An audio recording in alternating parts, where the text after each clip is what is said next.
fundador y pastor de la iglesia Casa de Dios en Guatemala, desde donde ha impactado a las naciones con su enseñanza sobre fe en la palabra y el poder de Dios. Preside Noches de Gloria, Banco de Alimentos y los congresos Ensancha y Hechos 29. En Ensancha 2015, Cash Luna. Agradezco que el pastor Hugo diga que la noche es joven, el que no está tan joven soy yo. Entonces voy a tratar de acabar con todos ustedes de una vez de un solo. Levanta tus manos al cielo y diga conmigo: en mi boca está el poder de la vida y de la muerte. Hablaré palabras de vida y no de muerte, de salud no de enfermedad, de riqueza no de pobreza, de bendición no de maldición, porque en mi boca... Dale un fuerte aplauso a la palabra del Señor. Pueden tomar su lugar. Proverbios 4:18. Mas la senda de los justos es como la luz de la aurora, que va ¿qué? En aumento. Diga conmigo: aumento. Hasta que el día es ¿qué? Perfecto. Levanta tus manos y di conmigo: mi vida va en aumento hasta que sea perfecta.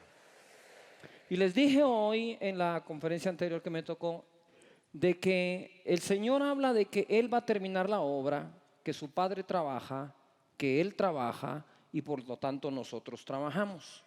Lo que quiero decir es que nosotros no hemos recibido de parte de Dios el derecho de parar. No sé en qué momento nosotros nos tomamos algunos derechos que Dios no nos ha otorgado.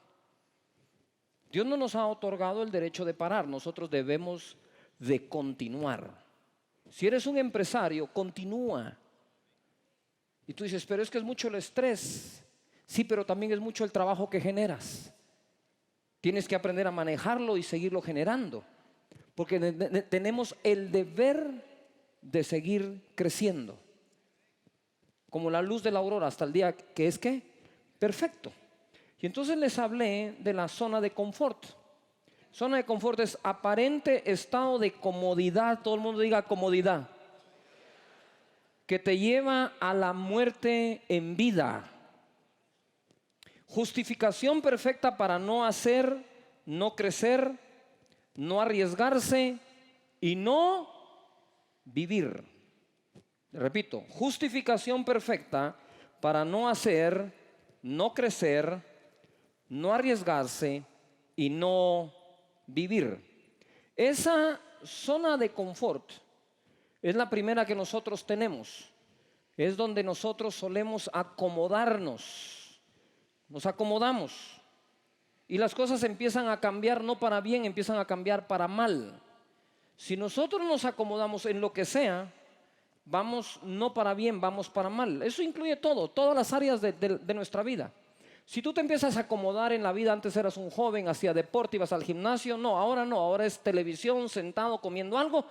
No vas para algo bueno, vas para algo ¿qué? Malo. Cuidaste tu salud en un tiempo y ahora la vas a ¿qué? A destruir. Vuelven a la zona de ¿qué? De confort. En una ocasión, después de las noches de gloria, fuimos a cenar a un lugar. Y la gente pidió de todo lo que se le puede ocurrir. Y el Espíritu Santo me habló y me dijo: vienen a que los sane e inmediatamente empiezan a comer para volverse a enfermar. Y me dice: quiero que le pongas atención a la mesa, todo lo que en la mesa está que puede causar enfermedad. Entonces viene el Señor, los sana y luego vuelven a su zona de confort. ¿Por qué? Porque entrar en una disciplina de alimentarnos bien es salir de la zona de confort. Eso lo estoy dando en un ejemplo sencillo, práctico, de la vida de todos los días. Pero es así en todo. Luego de eso, si nosotros queremos emigrar a una nueva zona, la zona que nos está esperando es la zona del miedo. Porque las cosas nuevas, no importa si son buenas o malas, nos pueden traer miedo. Y entonces ese miedo nos puede paralizar. Y ahí es donde me quedé y ahí es donde ahora voy a arrancar. Esa zona de temor se le llama la zona de transición. Diga conmigo: transición. Y vimos que el pueblo de Egipto, cuando estaba en el desierto, en su zona de transición, empezó a protestar y querían levantar un capitán que los regresara a la zona de acomodamiento, porque para ellos era más cómodo ser esclavo y comer ajos, cebollas, puerros y lo que les daban por hacer ladrillos, que seguir el camino hacia una tierra prometida donde fluía leche y miel. Quiero decirte que el camino al éxito en tu vida ministerial, familiar, personal, individual, como nación, no podemos volar de Egipto a la tierra prometida sin pasar por un desierto.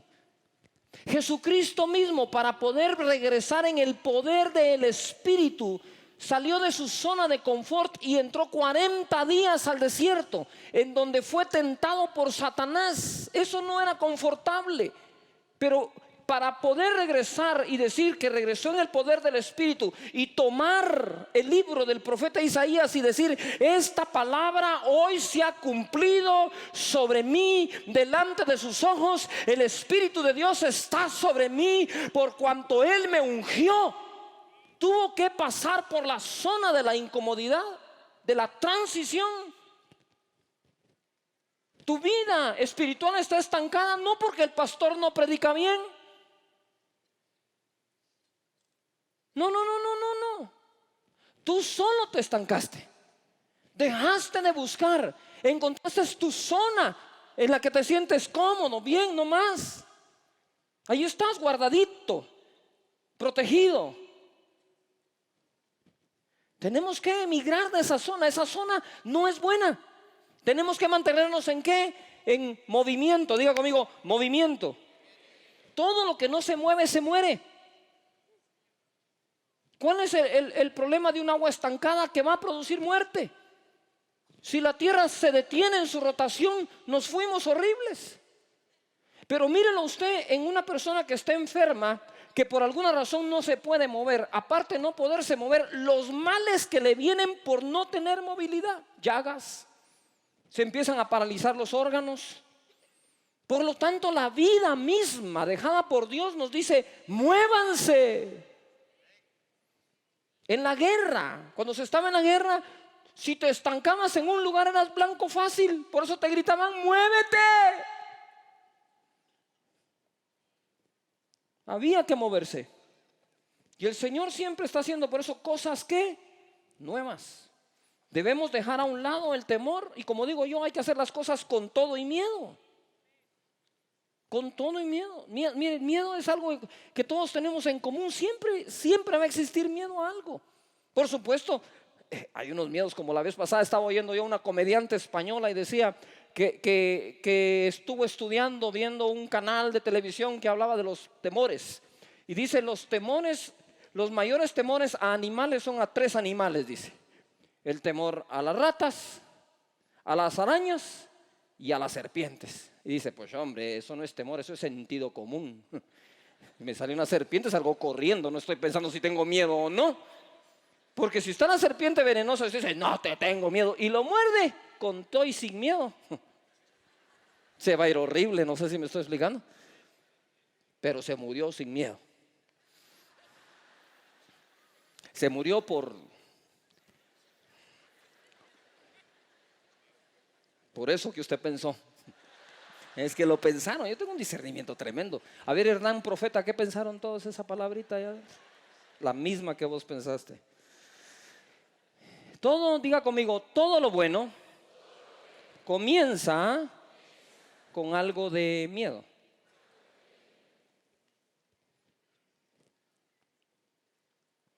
Ahora nos vamos a mover a la tercera zona o a la tercera área o ambiente. En Primera de Reyes, capítulo 19, verso 1, dice así: Acab dio a Jezabel la nueva de todo lo que Elías había hecho. Había matado 850 profetas de Baal, falsos, solo. Y miren, yo voy a hacer un paréntesis aquí, pero no sé si ustedes no se han dado cuenta que cuando la gente está jugando esos juegos electrónicos, ¿verdad? Y que todo el mundo se queja de que, pero ¿por qué tan violentos? Porque ahora los juegos son y ta ta ta ta ta ta ta ta ta ta ta ta. Ya deja ese juego. Pero usted bien que se mira sus peliculitas también de ta ta ta ta ta ta, más que no tienen control. Pero yo quiero que usted se imagine que hagamos un juego electrónico de Elías.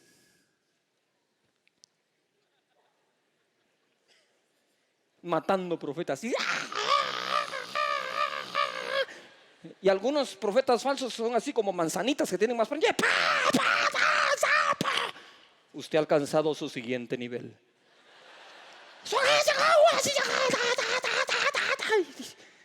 Y usted jugando, ¿verdad? Juegos bíblicos. No, pero ese no es el mejor. El mejor es cuando Saúl el rey, para entregarle a su hija, le dice a David: quiero 300 prepucios de los filisteos. Y un juez, usted se imagina jugando de David trayendo los prepucios. ¡Saca! Bíblico. Y usted se asusta porque su hijo está y inútil, nunca pasa del primer nivel. Mejor ore porque por lo menos pase al segundo. O de Pedro cortando orejas. La unción de Pedro. Pues Elías venía de matar 850 profetas. Ay, Señor, perdona a los que no saben lo que oyen.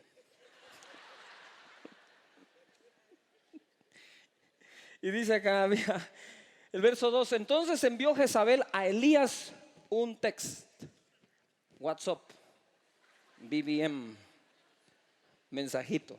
Le mandó su mensajito y le dijo: así me hagan los dioses. ¿Cuáles? Si estaba demostrado que no habían dioses, y Elías lo había demostrado. Y aún me añadan, si mañana a esta hora yo no he puesto tu persona como una de ellos, como la de uno de ellos. En el verso 7 dice: un ángel visitó al profeta. El profeta andaba de bajón,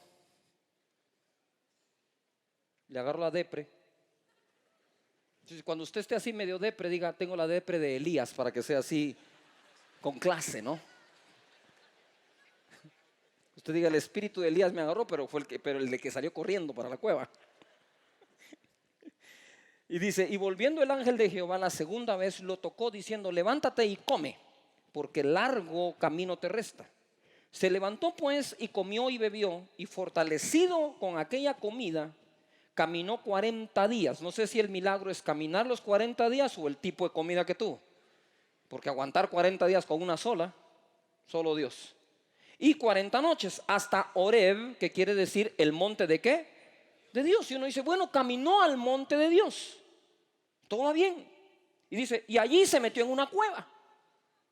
¿A quién se le ocurre ir al monte de Dios para esconderse? Pon atención. En el Carmelo él estaba en gran batalla, y en el de Dios él estaba escondido. Así somos, ¿no es cierto? Subimos y ¿qué? Bajamos. Pero tiene que prevalecer la fe de Dios en nuestros corazones. Y dice: se metió en una cueva donde pasó la noche, y vino a él palabra de Jehová, el cual le dijo: ¿qué haces aquí, Elías? Él respondió: he sentido un vivo celo por Jehová, Dios de los ejércitos, porque los hijos de Israel han dejado tu pacto, han derribado tus altares y han matado a espada a tus profetas, y solo yo he quedado, y me buscan para quitarme la vida. Él le dijo: sal fuera. Aquellas conversaciones con Dios, ¿verdad? Uno se pone todo poético y: Señor, lo que me están haciendo, la persecución injusta que hoy tenemos. Ahí me metí en el cuarto, ahí, fuera ahí. Ya, fuera, hombre, ya, salite. No, hombre, aquí está bonito. Elías es todo un personaje, ¿no creen ustedes? Y dice: y ponte en el monte delante de Jehová. Y aquí Jehová pasaba, y un grande y poderoso viento que rompía los montes y quebraba las peñas delante de Jehová, pero Jehová no estaba en el viento. Y tras el viento un terremoto, pero Jehová no estaba en el terremoto. Y tras eso vino el fuego, y tampoco estaba, hasta que en el silbo apacible él salió. ¿Qué es lo que quiero decirte? Es que cuando nosotros queremos ir a otro nivel, ese miedo nos puede invadir. ¿Cómo le invadió a Elías? Dice la Biblia que Elías era hombre sujeto a pasiones de hombre. ¿Qué pasiones? No se registra que anduvo con mujeres. ¿Qué pasión se le registra a Elías? La pasión que yo le registro a Elías es el temor. Y el miedo, señores, es una pasión. Por eso hay películas de terror. Las películas de terror se venden, pero mire, es un producto súper vendible. Porque a la gente, no sé por qué, le gusta sentarse a ver una película de miedo. No sé si usted de niño vio bueno, imagínese, yo todavía vi televisión blanco y negro. Callados. O el espíritu de Elías más raro que a mí. Y entonces, ¿qué pasó con eso? ¿Qué pasó? Uno se iba a ver la cabeza maléfica, el abominable no sé qué de la laguna, el hombre sin cabeza, Drácula, el sombrerón, la ciguanaba. Entonces, y yo me acuerdo que íbamos, y qué ganas de verla, y a la vez. Y uno vive pared con pared. Y cuando terminaba la película, señora, ¿me puede ir a dejar a la casa? Y le preguntaba a uno, ¿tenés miedo? No, lo que pasa es que es muy peligroso. Peligroso en los años, no, qué peligroso es. Ahí a la vecindad, sale uno de una puerta y se mete a la otra. Eso eran las casas, ¿verdad? Pero ahora sí va a dejarme. Y a uno lo vacilaban los viejitos, ¿verdad? ¿Tenés miedo, verdad? No. Y uno llegaba a la casa y, no apagues la luz, mamá. ¿Tenés miedo? No, voy a leer el Salmo 91.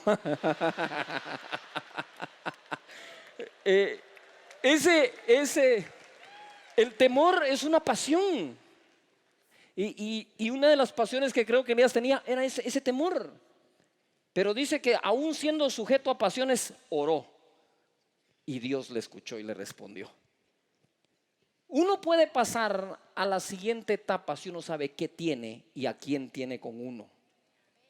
En Mateo capítulo 14, Pedro le pregunta a Jesús, ¿eres tú, Señor? Porque creían que era un fantasma en la tormenta, en el agua. Y Jesús le dijo, tened ánimo. A ver, todo el mundo diga ánimo. De nuevo diga ánimo. Yo soy, no temáis. Mire lo primero, yo soy, no temas, Pedro. Ánimo. Entonces le respondió Pedro y le dijo, Señor, si eres tú, manda que yo vaya a ti sobre las aguas. Y el resto ya lo saben, se hundió. Y les voy a repetir algo que ya les enseñé. Estoy yo en este pasaje y el Señor me pregunta, ¿por qué se hundió Pedro? Yo le contesté pues la respuesta más sencilla que encontré, pues porque tuvo miedo, porque cuando vio la tormenta, porque dudó. Y el Señor me dijo, ese es el primer nivel de discernimiento, pero te voy a llevar a otro nivel de discernimiento. Dijo, Pedro se hundió por la sencilla razón que se atrevió a caminar. ¿Todavía están acá? Si Pedro se queda en el bote, pues nunca se hunde. Pero Pedro se animó a salir de la zona de confort. Y cuando salió de su zona de confort y empezó a ir a su siguiente nivel, ¿qué tuvo en medio? Miedo. Pero tuvo miedo porque empezó ¿a qué?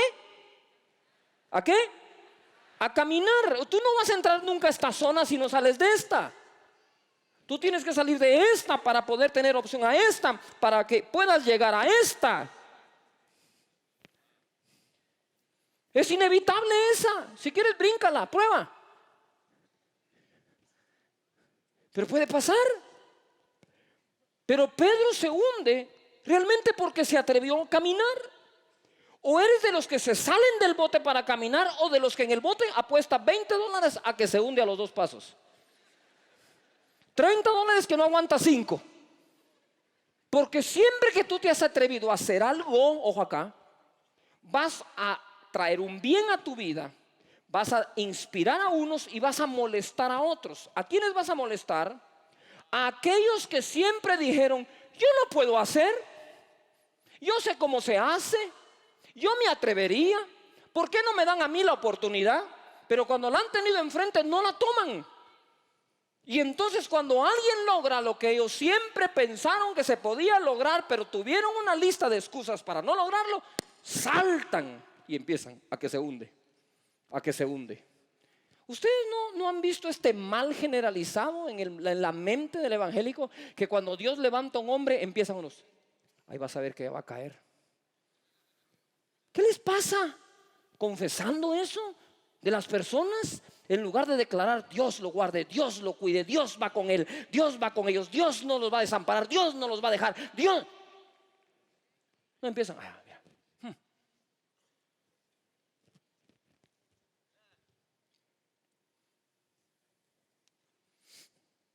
Levanta tus manos y di conmigo, yo sé que eres tú, Señor.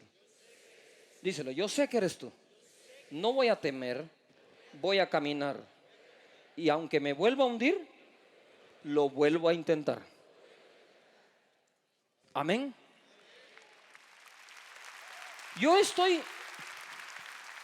plenamente convencido que los discípulos le vieron la carita a Pedro de satisfacción que tenía la madrugada siguiente y le dijeron, Pedro, ¿y esa tu carita?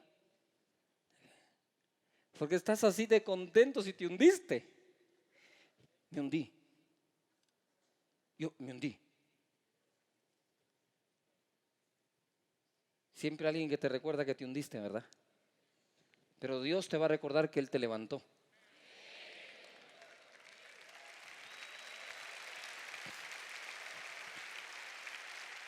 Y cuando le dice, Pedro, si tú deberías de estar friqueado, deberías de estar con miedo,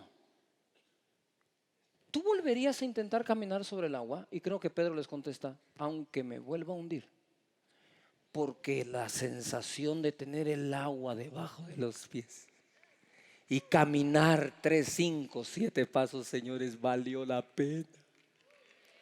Ahora, ojo, cuando tú te lanzas, hay probabilidad de que fracases y probabilidad que tengas éxito. Y ninguna de las dos probabilidades es 1. Es decir, no es 100% seguro que fracases, no es 100% seguro de que triunfes. Pero sí hay una probabilidad de la que te quiero hablar. Es 100% seguro que si te hundes, el Señor no te deja ahí, te levanta. Entonces, si sabes que te va a levantar y no va a dejar que te ahogues, hay que lanzarse. Pastores, ¿por qué tienen miedo de hacer los proyectos? Háganlos con todo y miedo. Y es que la gente puede decir, igual van a decirse un montón de ovejas, igual hablan, hombre. Dele. Y ojo, hay que hacerlo. Y ovejas, no presionen a sus pastores a que sean perfectos y nunca se equivoquen. Déjenlos que se equivoquen. Ojalá oyéramos el 100% de las veces a Dios. Usted sabe lo que dentro de nosotros gime a Dios por siempre escucharlos y nunca equivocarnos en una decisión. Pero nos equivocamos. Pero Dios no por eso nos abandona. Está con nosotros. Pedro se hundió, sí, pero volvió a caminar. Ahora diga conmigo fuerte, diga conmigo, levante las manos y diga conmigo, la comodidad. Ahora fuerte, diga el miedo. Y ahora diga el aprendizaje.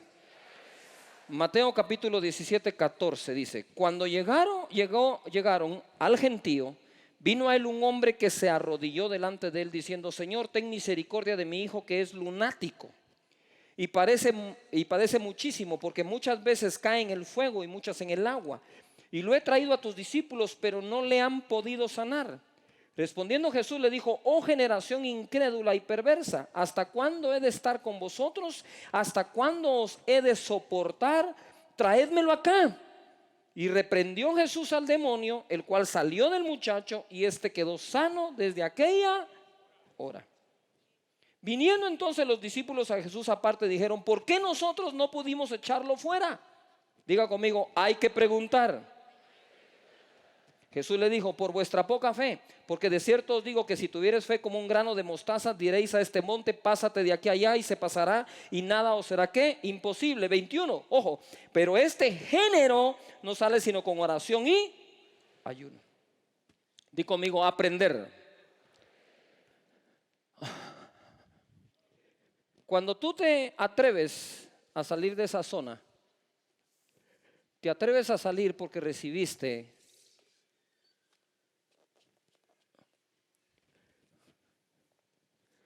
una revelación.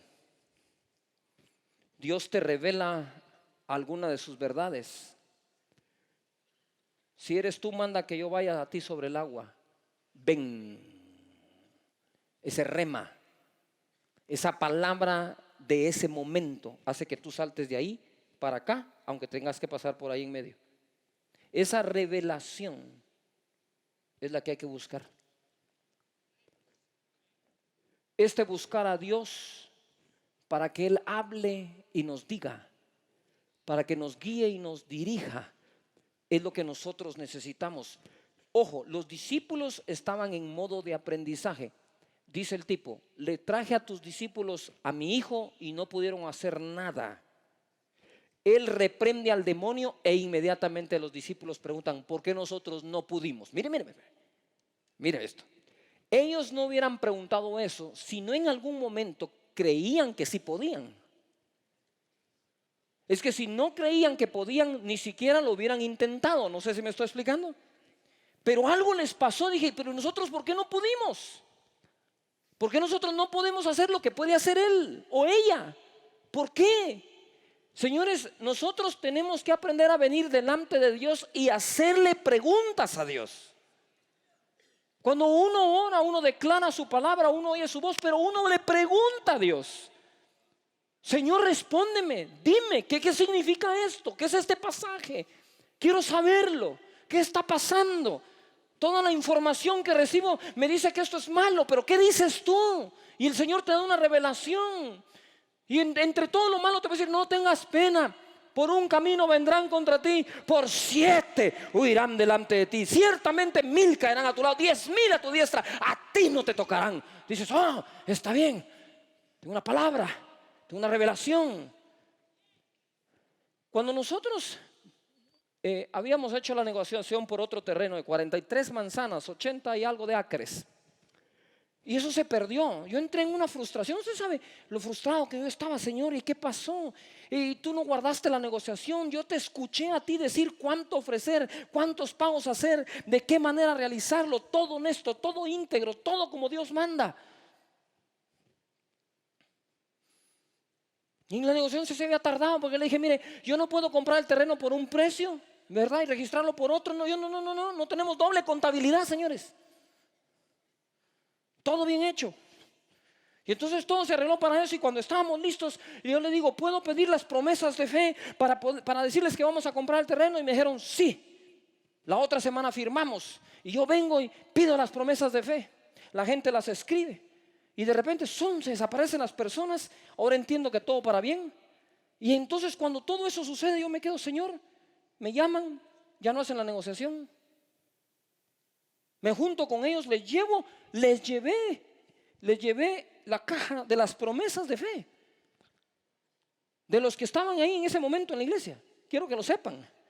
Y la puse ahí. Y le dije: ¿yo qué le digo a esa gente? Y me dice: mire, los hermanos creen, como no son los suyos. Le dije: ¿y usted no es el pastor? Yo tenía en ese entonces 40 y pico de años. Le dije: Señor, yo he construido una vida de 43, creo que eran, años de integridad, de honestidad, y que lo que digo que va a pasar, pasa. Y me fui a llorar. Y les he contado esta historia y se las vuelvo a contar para que se inspiren en mis miedos.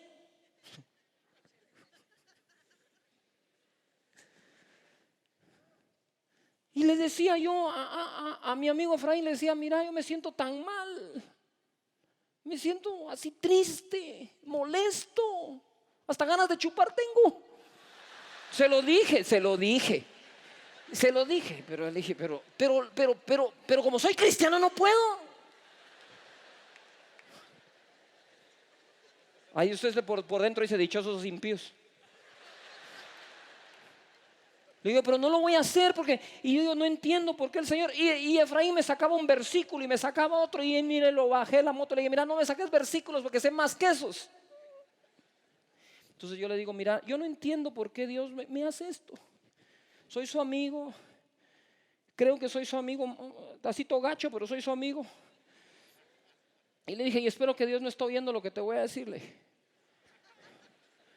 Imagínense si así estaba sin tragos, ¿cómo me hubiera puesto con unos? A ver qué me pasa. Y entonces le digo, mira, le digo yo, tengo 33 años de convertido y el licor no ha tocado mi boca. Bendito Dios. Entonces le digo, mira,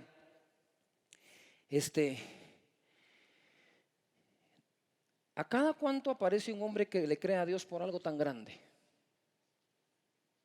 Yo le estoy creyendo a Dios por algo grande, le dije.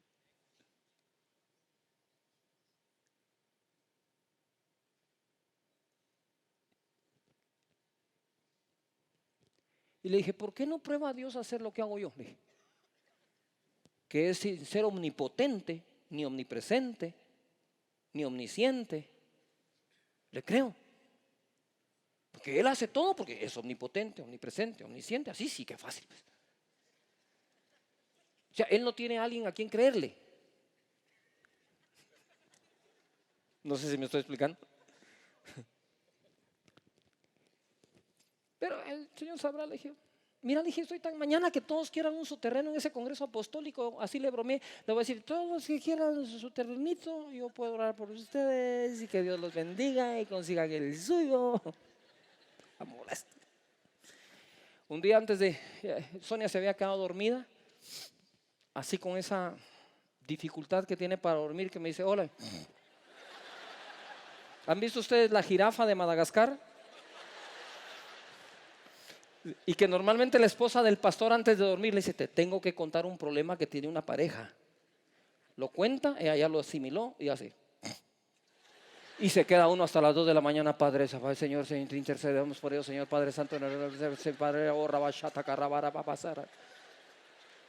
un día a las 3 de la mañana la voy a despertar a ella y le dice, te tengo que contar un problema.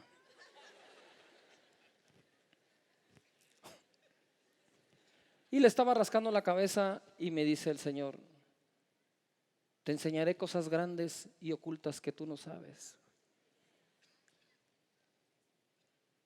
Y te daré un mejor terreno. Y construirás. Y te multiplicarás. Y me dice, ¿tú qué dices que pruebe a hacer yo lo que haces tú? Sin ser omnipotente, ni omnisciente, ni omnipresente. ¿Por qué no pruebas a hacer tú lo que hago yo? Me dijo. Que siendo omnipotente, omnipresente y omnisciente, confío en ti que lo vas a lograr.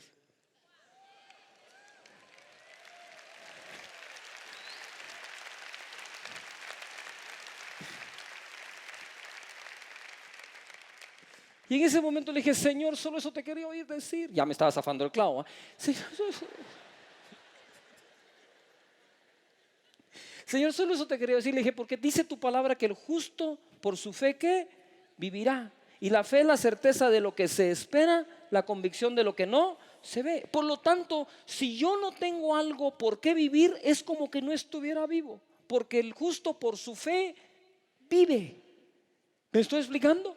De tal manera que quedarnos acá donde ya no vamos a emplear la fe no vale la pena. Vale la pena lanzarnos a través de una revelación a lo que Dios nos dice y nos muestra, sin importar qué hay en medio, porque eso es estar vivo. No sé si me estoy explicando. Créele a Dios. Quiero terminar contándoles un poco la historia de David. ¿Se recuerdan ustedes que David era pastor de qué? De ovejas. Y Goliat estaba allí fastidiando al pueblo por 40 días, 2 veces diarias. Cuando caminas en la revelación de Dios venciendo ese temor, o con todo y él, te mueves a tu zona de victoria. Y hoy nos vamos a mover a la zona de victoria aquí. El Señor me dio una palabra profética para ustedes diciéndome, hoy empieza el tiempo de tus nuevas victorias. Y dice Dios, solo te pido que pelees tus nuevas batallas.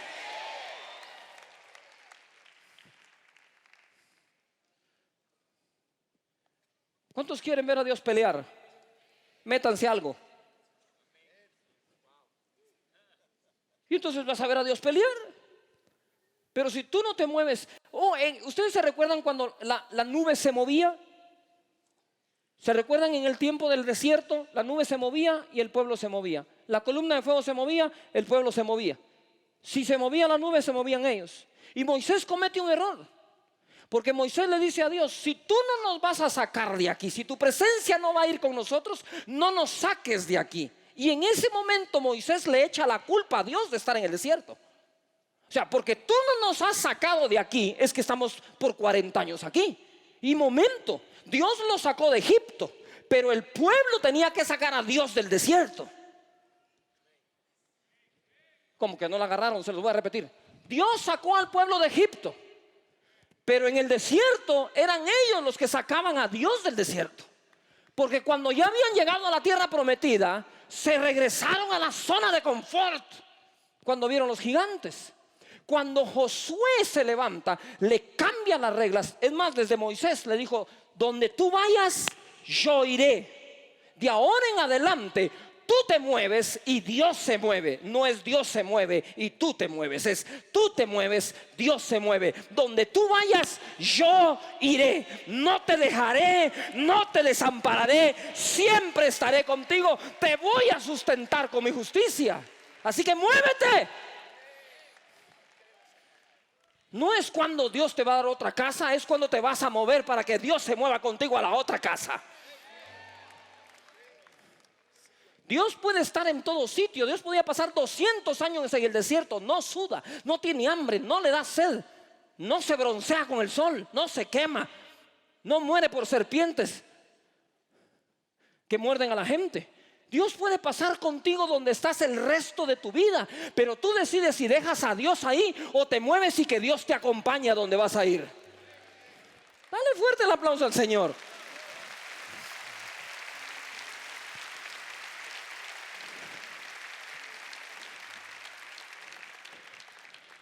Revise su teología si quiere. ¿Por qué no nos ha sacado de aquí? ¿Y ahora yo qué? Yo aquí he estado con ustedes y me puedo quedar otros 200 años si quieren. Son ustedes los que cuando miran la zona de victoria se me regresan a la zona de confort. El miedo que tuvieron a los gigantes, que nunca se los comieron, los dejó en el desierto donde murieron mordidos por serpientes. ¿Quién dice que en esa zona no hay peligro?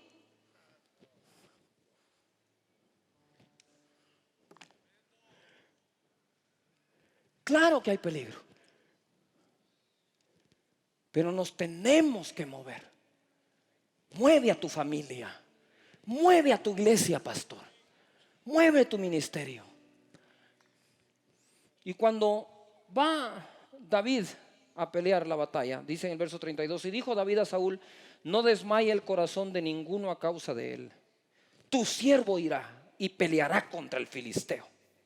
Y le dijo Saúl a David: no podrás tú ir contra aquel filisteo para pelear con él, porque tú eres muchacho y él es hombre de guerra desde su juventud. ¿Verdad que no habló conmigo? Le digo: entonces, ¿por qué él sí puede ser hombre de guerra desde la juventud y yo no? Usted sabe que hay personas que siempre creen que la otra raza es superior.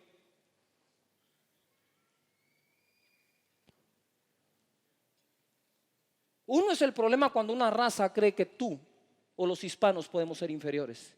Pero el problema más grande es cuando nosotros llegamos a creer que lo somos. Nosotros somos primera clase creada por Dios.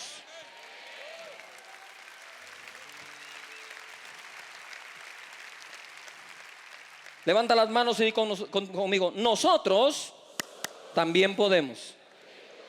Verso 34: David respondió a Saúl: tu siervo era pastor de ovejas de su padre. ¿Era pasado o seguía siendo? Porque espéreme, el papá no le dijo que dejara de ser pastor de ovejas. Él seguía siendo el pastor de ovejas de su padre. Pero él responde: tu siervo era pastor de ovejas de su padre. Era. Ni mi papá sabe que ya no soy. Era pastor. No dijo Soy pastor. Dijo, era pastor de ovejas, dice. Y cuando venía un león o un oso y tomaba algún cordero de la manada, salía yo tras él y lo hería y lo libraba de su boca. Y si se levantaba contra mí, yo le echaba mano de la quijada y lo hería y lo mataba. Fuese león, fuese oso, tu siervo lo mataba. Ese es otro buen juego, miren. Voy a hacer mis juegos electrónicos bíblicos, sí, imagínense esa onda. Y este filisteo incircunciso será como uno de ellos, porque ha provocado al ejército del Dios viviente. Añadió David, Jehová me ha librado de las garras del león y de las garras del oso. Él también me librará de la mano del filisteo. Y dijo Saúl a David, ve y Jehová esté contigo. Ni modo, porque él no iba a ir. Siempre hay alguien, ¿no?, que le dice que Dios vaya contigo, pero no le hacen ganas a uno. ¿Sí o no? Pastor, vaya a la cruzada, Dios proveerá. Provea usted, hombre. Después, siempre es así, ¿o no? Ay, Jesucristo. Ponme ese piano ahí, por favor. David se movió, dijo, no, es tiempo de una nueva victoria. Es tiempo de vivir al pleno. Es tiempo de hacer las cosas lo que la ocasión demande. Y David le dejó claro a Saúl, mira, Saúl, tu siervo va a ir, tú tranquilo. Pero el mismo que me libró de mis batallas pasadas me va a librar de las batallas que vienen. Levanta las manos y di conmigo, vienen batallas. Dilo, vienen batallas, pero con ellas vienen victorias. Diga conmigo, es tiempo de nuevas victorias. Y ojo acá, porque quiero hablar de influencia. La influencia crece con tus victorias.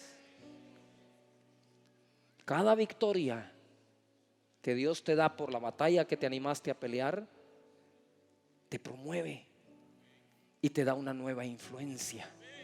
Y Dios quiere promover gente correcta a la influencia, porque son personas que moverán a los demás a hacer lo bueno, lo limpio, lo correcto, lo honesto, lo de buen nombre, lo que es digno de alabanza, lo que es loable y aplaudible, lo que honra, bendice y glorifica el nombre de nuestro Señor.